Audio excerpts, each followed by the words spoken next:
The parasite of Mortrex is a unique bioform of Highfleet Kraken. Formed from the genetic experimentation of a Norn Queen, this evolution of a typical Tyranid warrior Shrike earned its namesake from the Imperial Fortress world of Mortrex. Amongst the most heavily defended outposts of the Segmentum Ultima, Mortrex, though festooned with gun batteries and fortifications, endured for solar days until its doom became inevitable. The winged creature of the Norn Queen, plucking Astra Militarum defenders from their ramparts and lashing its tail, each soldier struck by its barbed ovipositor received a Ripper embryo which matured within a few heartbeats of blood flow, devouring their host from the inside out as their screams broke the morale of their allies.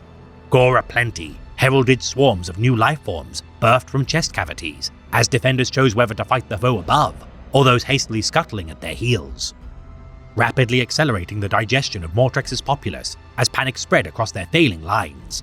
The so-called parasite had ensured the fall of the Fortress world 2 solar weeks henceforth, as a single astropathic transmission warned Imperial authorities of a new ravenous bioform.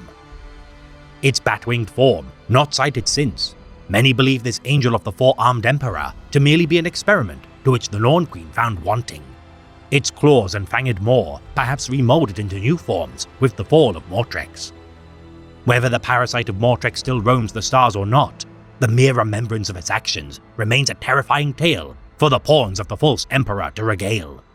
Waking from vivid nightmares, envisioning this terror of the stars, planting its ravenous offspring.